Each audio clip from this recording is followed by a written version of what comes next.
بسم اللہ الرحمن الرحیم۔ دنیا پر آخرت کی ترجیح کے وجوہ۔ تفہیم القرآن جلد سوم، سورہ قصص، آیات 60-61۔ وما اوتیتم من شیء فمتاع الحیاۃ الدنیا وزینتها وما عند اللہ خیر وابقی افلا تعقلون۔ افمن وعدناہ وعدا حسنا فهو لاقیہ کمن متعناہ متاع الحیاۃ الدنیا ثم هو یوم القیامۃ من المحضرین۔ سورہ قصص، آیات 60-61۔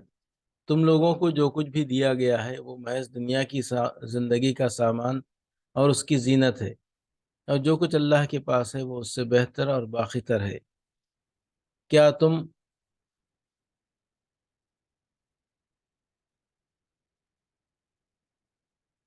تم لوگ عقل سے کام نہیں لیتے؟ بھلا وہ شخص جس سے ہم نے اچھا وعدہ کیا ہو اور وہ اسے پانے والا ہو، کبھی اس شخص کی طرح ہو سکتا ہے جسے ہم نے صرف حیات دنیا کا سر و سامان دے دیا ہو، اور پھر وہ قیامت کے روز سزا کے لیے پیش کیا جانے والا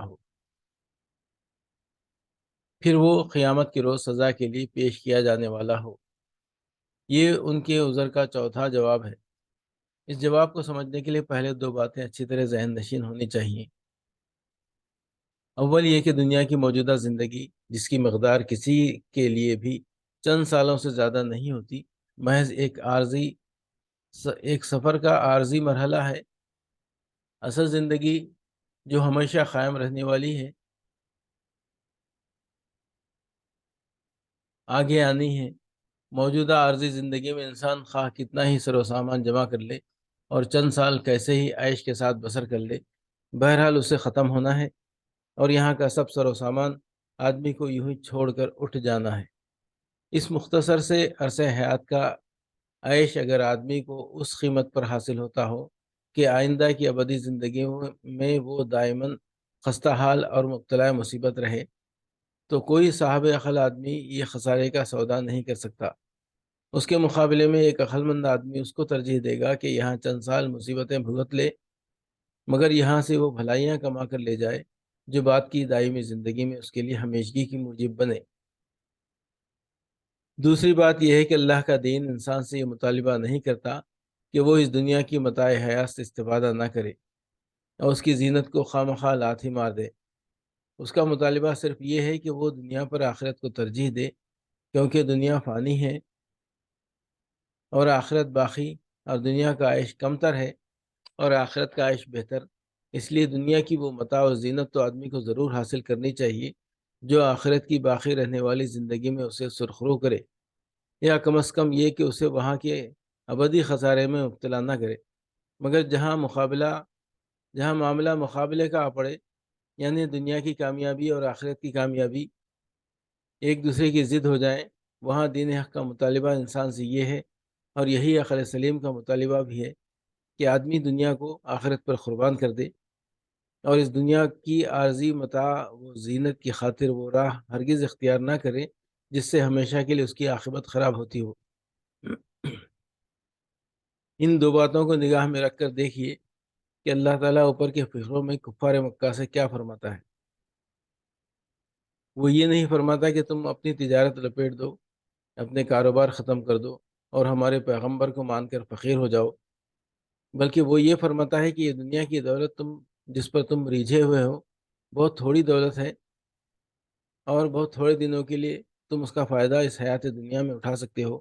اس کے برعکس اللہ کے ہاں جو کچھ ہے وہ اس کی بنسبت کم و کیف، کوانٹٹی کوالٹی میں بھی بہتر ہے اور ہمیشہ باقی رہنے والا بھی۔ اس لیے تم سخت حماقت کرو گے اگر اس عارضی زندگی کی محدود نعمتوں سے متمتع ہونے کی خاطر وہ روش اختیار کرو جس کا نتیجہ آخرت کے دائمی خسارے کی شکل میں تمہیں بھگتنا پڑے۔ تم خود مقابلہ کر کے دیکھ لو کہ کامیاب آیا وہ شخص ہے جو محنت و جان فشانی کے ساتھ اپنے رب کی خدمت بجا لائے اور پھر ہمیشہ کے لیے اس کے انعام سے سرفراز ہو، یا وہ شخص جو گرفتار ہو کر مجرم کی حیثیت سے خدا کی عدالت میں پیش کیا جانے والا ہو، اور گرفتاری سے پہلے محض چند روز حرام کی دولت سے مزے لوٹ لینے کا اس کو موقع مل جائے۔ دنیا پر آخرت کی ترجیح کے وجوہ، تفہیم القرآن جز سوم، صفحہ 719 720، سورہ عنکبوت آیت 64۔ وما هذه الحیات الدنیا الا لہو ولعب وان الدار الآخرۃ لہی الحیوان لو کانوا یعلمون۔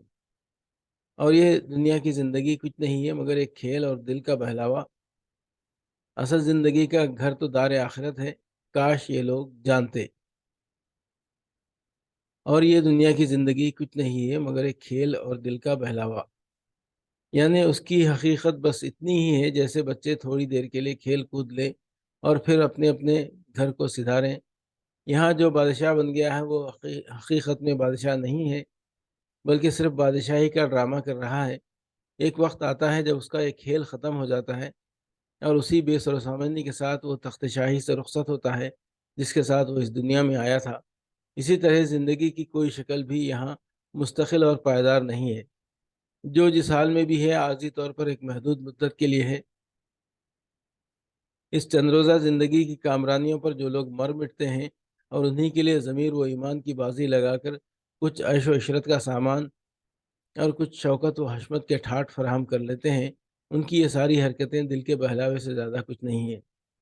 ان کھلونوں سے اگر وہ 10 20 یا 60 70 سال دل بہلا لیں، پھر موت کے دروازے سے خالی ہاتھ گزر کر اس عالم میں پہنچیں جہاں کی دائمی و ابدی زندگی میں ان کا یہی کھیل بلائے بے درما ثابت ہو، تو آخر اس طفل تسلی کا فائدہ کیا ہے؟ اصل زندگی کا گھر تو دار آخرت ہے، کاش یہ لوگ جانتے۔ یعنی اگر یہ لوگ اس حقیقت کو جانتے کہ دنیا کی موجودہ زندگی صرف ایک مہلت امتحان ہے اور انسان کے لیے اصل زندگی جو ہمیشہ ہمیشہ باقی رہنے والی ہے آخرت کی زندگی ہے، تو وہ یہاں امتحان کی مدت کو اس لہو و لعب میں ضائع کرنے کے بجائے اس کا ایک ایک لمحہ ان کاموں میں استعمال کرتے جو اس ابدی زندگی میں بہتر نتائج پیدا کرنے والے ہوں۔